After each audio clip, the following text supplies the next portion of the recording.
आज markets wait करती हैं एक राइट एल्गोरिदम का, मार्केट्स वेट करती हैं एक मटेरियल इंस्ट्रूमेंट का, और मार्केट वेट करती है एक फाइनेंशियल डेटा का।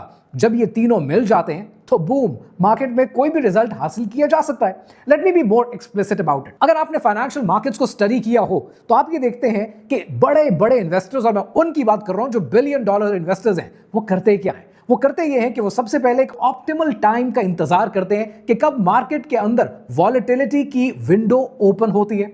उसके बाद वो एक मटेरियल क्रिएट करते हैं। अब ये मटेरियल डेरिवेटिव्स के कॉन्ट्रैक्ट्स हो सकते हैं, क्रेडिट स्वैप हो सकता है, कुछ भी हो सकता है, और उसको ये फोर्स देते हैं लिक्विडिटी की और लेवरेज की। और रिजल्ट क्या निकलता है? रिजल्ट निकलता है हाई फ्रीक्वेंसी ट्रेडिंग, जिसमें बिलियनर्स के पैसे बनते हैं। लेकिन एक आम गरीब आदमी जो स्टॉक लेकर बैठा होता है कि साल के एंड पे डिविडेंड मिलेगा या मैं शेयर्स बेचकर 4 पैसे डे ट्रेडिंग में कमाने के काबिल हो जाऊंगा, उसका नुकसान हो जाता है। अब इस चीज को बहुत से राइटर्स ने बहुत से नाम दिए हैं। कुछ राइटर्स ने इसको क्वांटिटेटिव फाइनेंस भी कहा है, लेकिन मेरी नजर में सबसे अच्छा नाम इस सारे मॉडल को यानिस वेरोफाकिस ने दिया है सन 2023 में। और उसने जो नाम दिया है वो कहता है कि ये एल्गोरिदमिक एल्केमी है।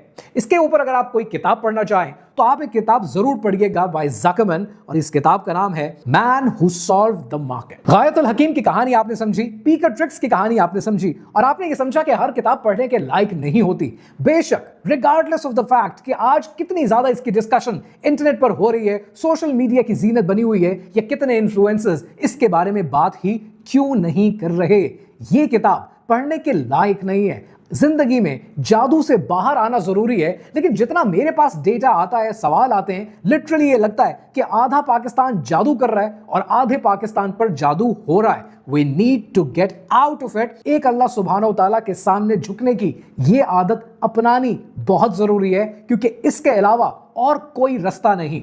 इस वीडियो के शुरू में मैंने आपसे जिक्र किया था साउथबीज की उस रेयर बुक्स की ऑक्शन का, पर क्या आप जानते हैं कि जिस बिलियनर ने उसको हासिल किया उसने अपना पैसा क्रिप्टो में इन्वेस्ट किया और उसका पैसा डूब गया।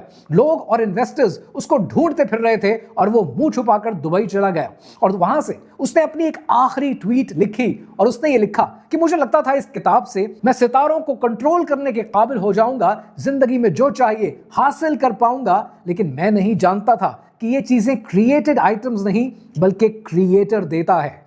उसके साथ क्या हुआ ये तो शायद कोई नहीं जानता, लेकिन आज वो पीकर ट्रिक्स की ओरिजिनल कॉपी वापस म्यूजियम जा चुकी है और अब ब्रिटिश म्यूजियम के एग्जीबिशन का हिस्सा है। इसीलिए शायद इकबाल ने कहा था कि सितारा क्या मेरी तकदीर की खबर देगा, सितारा क्या मेरी तकदीर की खबर देगा, वो खुद फराखी अफलाक में है ख्वार व ज़बूं।